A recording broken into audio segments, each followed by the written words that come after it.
Because our society lives in a very superficial layer of life, it invites us to try and obtain fulfillment and joy in the wrong places. And when that doesn't deliver, we often find ourselves lacking motivation. This channel is Meditation Amsterdam. My name is Pablo, and today we get to talk about how we need to understand the real sources of motivation and joy and fulfillment in life, and make sure that we learn to pivot towards those sources at the right time and in the right way. Now, in the formative years of our lives, we experience a series of psychological events such as separation and individuation from our mother, the starting to exercise our physical, mental, emotional autonomy, and we experience a lot of fragmentation in our psyche. And all of this, in addition to all the education and guidance that we receive from our parents and peers, are meant towards making us as highly functional as possible. We may even receive some sort of religious education as a kind of way to make sure that we are moral and have a compass that points us to true north during our lives. But we are never really told what that true north is, other than to follow our good conscience and to make sure that we are not too selfish, but otherwise try to do things in a way that improves the community and helps the vulnerable and so on. Make sure that we act with integrity. And for a good part of our lives, this formula actually works very much in our favor. On the physical level, on the emotional level, on the intellectual level, on the financial level, and on the level of morality, or conducting ourselves properly, and being able to sleep well at night and see ourselves, look at ourselves in the mirror in the morning. Those elements can work pretty well. Society has mores that are not there willy-nilly. They have grown out of many iterations and experimentation about what things tend to work well and which things do not. However, there may come a time where these elements, these tactics, and these outcomes on the practical layer of life start to become more and more stale. When this happens for you may be circumstantial, and maybe it is triggered by a tough life event, for example. Maybe it is triggered, or rather happens due to your turn of mind from the moment you're born. If you are the type to be a kind of householder-oriented mind, you may never arrive to that big question, or to ask the big questions and feel unfulfilled. You take tremendous gusto and fulfillment in raising a family and building a business, or having a job and your hobbies and so on. And if you are not like that, the big questions of life and the unfulfillment of the superficial layer of life will be an ever-pressing stone in your shoe. It's going to be, as Alanis Morissette used to call it, the black fly in your Chardonnay. So whichever way this goes, and for whichever reasons there are different types of people and different ways in which we arrive to this lack of fulfillment, once it comes, you start to hit a ceiling, and you may try to max out and do more of the same. You may try to become more successful, have a better relationship. You may try to be physically fitter, more altruistic, and so on. And yet the nagging feeling is unlikely to disappear. It's there to stay from that point on.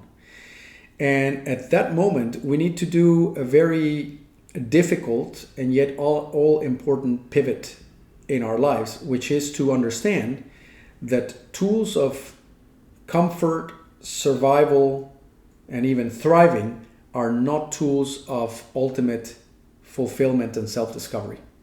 They cannot do that job. They can be vehicles to do the exploration of self-discovery and self-realization, but they in and of themselves cannot deliver on fulfillment. The fulfillment, the real juice that we're looking for, is coming from somewhere else and is hidden in the least expected place, which is within, funny enough. And this is a little quip, this is a little secret that is perfectly well known, and yet all of society is geared towards not orienting towards that, because it is a rocky, painful, confusing, and confronting path. It's the path to the self, the real self. It's the path to having spread ourselves thin and scattered, to recollecting ourselves and reintegrating. And every bit of fragmentation that took place during our growth needs to be knit back together and reconciled. And not only during our growth, but much of it is inherited fragmentation and pain and mimetic ideas that are floating out there, what Jung would call the collective unconscious, with which we need to contend in order to integrate ourselves, find ourselves. So it is a very important pivot that the large majority of society stopped making a long time ago, if it was ever a thing, although we have never been as fragmented and as lost as we are today. And the more we look at the social narrative, consumer culture, the way technology is developing, everything is geared towards pointing you away from making that pivot. The pivot to actual maturity, to actual autonomy, to authenticity, sincerity, and a life lived in actuality as opposed to mentally, or God forbid, virtually. And until we make that pivot, we will exhaust ourselves. We are likely to go to the grave, and I have seen people who were very accomplished actually go to their grave unfulfilled, feeling that they missed that little something that they were sent here to find, or that they were born to find. It skipped their grip. It escaped their grasp. They might have been so close so many times, so many hints around you, and yet, not knowing what it was pursued in the wrong place and through the wrong means. So one of the big reasons that I am motivated to continue communicating about these topics is because I feel incredibly privileged to have found what that is about, is the finding of the self, is the cultivation of the self, which doesn't preclude you from being tremendously successful and emotionally healthy. And those things, in fact, serve as great pillars for the exploration to be successful, and are also vehicles in and of themselves to make the exploration. These are not separate endeavors. But see, you can fall into the trap of only living on the practical side of life without ever deepening in yourself, or of trying to deepen yourself and go to some la-la land, depersonalized, non-dual reality, pure awareness, and lose track with the ground. Right? So we're not talking about these as self-exclusive, as exclusive endeavors. Rather, they are a single endeavor, but it needs to be understood as facets of the same endeavor, both of which are important. And very often we are missing on the latter. We are missing on the spiritual and the deepening and the true fulfillment that can come from that. And therefore our motivation can dwindle up to the point where we become all but catatonic or suicidal.